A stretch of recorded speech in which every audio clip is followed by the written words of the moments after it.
know that there are funds already because the fund has been running some times back. Mr. Speaker, it's a question on top of another question. Thank you, Mr. Speaker, and I must applaud the Honorable Chair for opening up our minds to the same.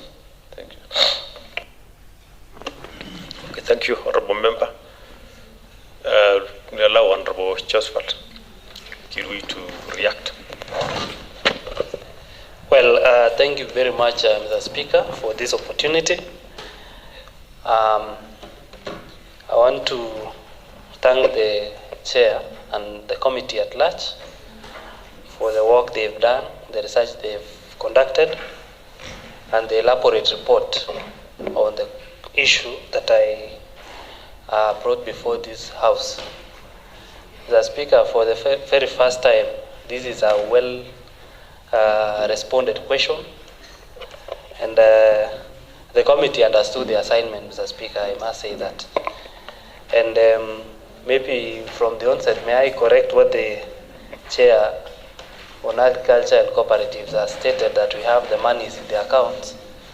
I want to believe that he has mistaken the enterprise fund with the amounts that we normally appropriate for cooperatives. If that is so, I think that is an overlook by the member. Mr. Speaker, the issue of enterprise fund, we have the policy in place, and seemingly there has been a failure by the department to implement the same. However, this is a wake-up call, and I'm very sure that the committee have given the right recommendations before the House. I'm also happy that the chair of the committee is a member of the budget committee, and I want to agree with the recommendation that come the estimates for the next financial year, we have to consider apportioning some amounts towards this particular kitty. Mr. Speaker, this is one of the areas or sources of finances which SMEs or small and medium enterprises, Mr. Speaker, are supposed to be able to get some funding in form of loans with some realistic and reasonable interest rates. Mr. Speaker, with the implementation of this, we are likely to boost the businesses and the general economy of businesses within the county. Mr. Speaker, when during the 2022 campaign, Mr. Speaker, the government in place went around promising people to empower mostly the youths and the women. Mr. Speaker, I want to believe that if we consider having some allocation on this fund, then this can be a better way of promoting majorly the entrepreneurs who are out there trying to start up businesses, but they are limited in terms of capitation.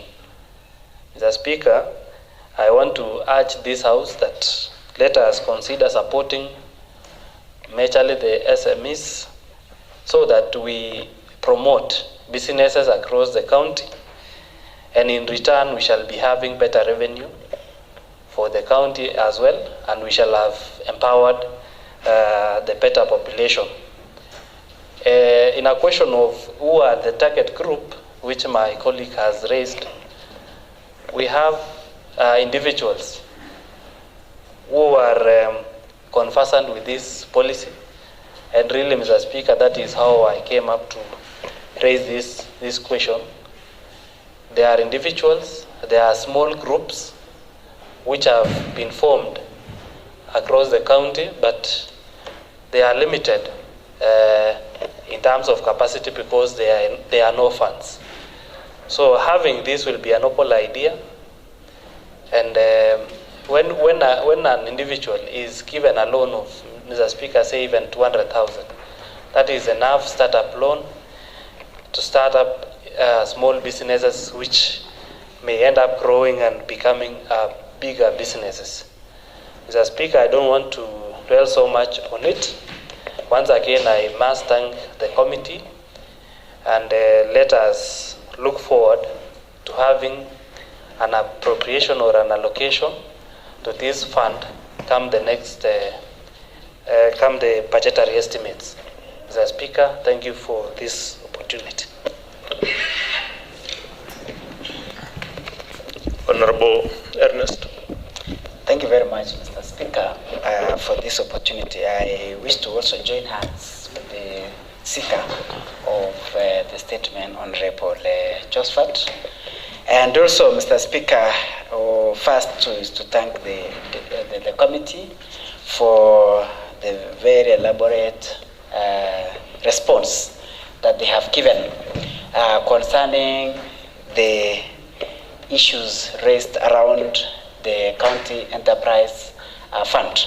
Mr. Speaker, I also wish to throw in my support for the fund, because this fund, Mr. Speaker, as it has been said, will assist in supporting our young entrepreneurs and also supporting the youths and the women. Mr. Speaker, it is noted that the sponsor of the youth enterprise was as a result of a petition brought to this house by a member of my ward. And I want to applaud Mr. Korir and his team for having petitioned this house to come up with an act or a law that provide for the disbursement of the fund. Mr. Speaker, reading from the report and the response from the department, I must say that I'm one of those people who are worried about the competency of the people that are appointed to serve in these departments. Mr. Speaker, from this report, it is clear that the people managing this department are incompetent. Reason being, Mr. Speaker, we are being told that the person handling this department do not differentiate the difference between a CIDP, an ADP, and estimates, Mr. Speaker. Mr. Speaker, does that give us a reason as to why they have never allocated any funds to that kitty?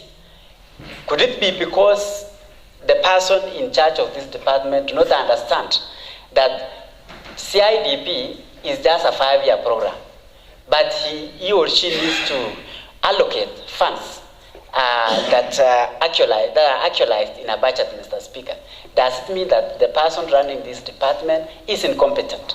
And if it is indeed true from the assertion or what the report has indicated, then what is this house supposed to do? Mr. Speaker, I am a member of Budget Committee, and I have promised myself that I will ensure that we give our support, we allocate money to the department. Will they use this money, Mr. Speaker? Because they do not understand the difference between a CIDP and estimates, Mr. Speaker.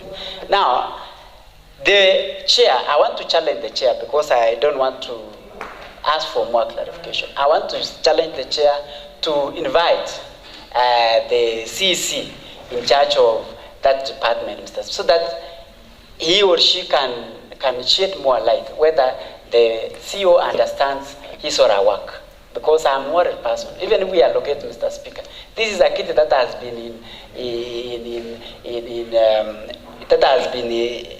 implemented or that has been passed for the last 3 years, but there is no funds in it, Mr. Speaker. So that even if we allocate now, will it be implemented as it were? Thank you very much, Mr. Speaker.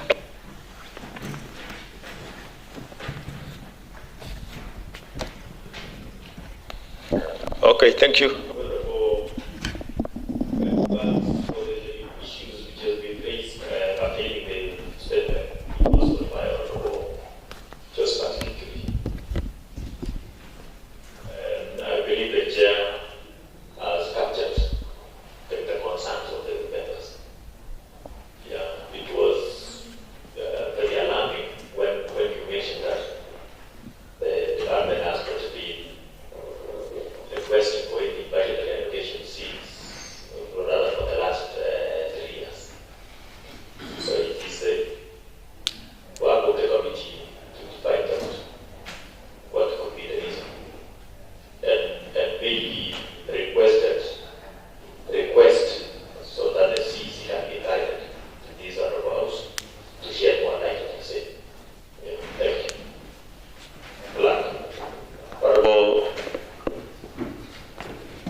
Thank you, Honorable Speaker. I'd like to respond on the statement said by, although he's not around, Honorable, I shared with him the response last week, and he was satisfied. So I would like maybe to read to the House the response. One of your members of the committee has requested that the statement to come in the afternoon. Okay, Honorable Speaker, you can guide me. If it is possible, I can read now. If it is not possible, like again, I can wait up to 2:30, Honorable Speaker. So you guide me. I ruled that the statement be handled in the afternoon. Okay, I stand guided, Honorable Speaker. Probably when the statement seeker will be around. So it will be your work, Honorable Member, to make sure that the statement seeker will be in the House. What if he fails to turn up, Honorable Speaker? Does it mean I will not be able to read? No, he's gotten a chance to be there when the statement has been read. But if he will not be around. Point of order, Honorable Speaker. Mr. Speaker, Honorable Peter. In reference to the County Assembly standing orders, it is the sole duty of the whip to make sure that certain honorable members are available when their businesses are due, Mr. Speaker. I don't know, by telling the Honorable Nathan, Chairperson, Committee on Finance and Economic Planning, to do a job that he is not paid to do, Mr. Speaker, you are not being fair to him.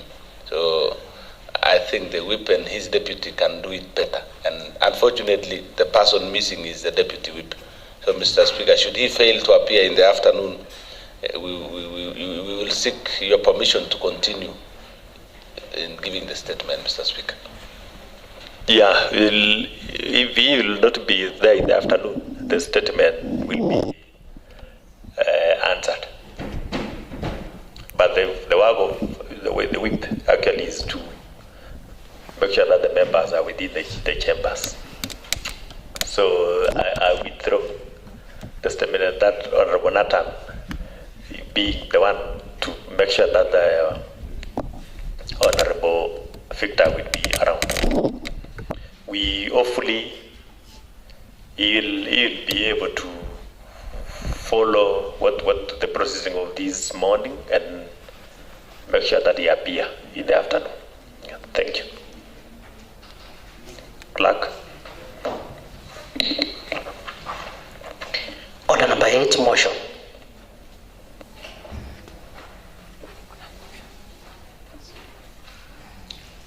There was a motion moved by Honorable Kiprotich Wesley. Kiprotich Wesley, kindly take over.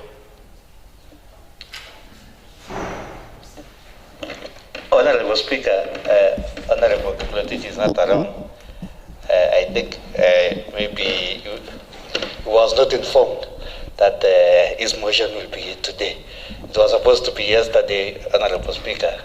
So he was not informed that it has been rescheduled to today.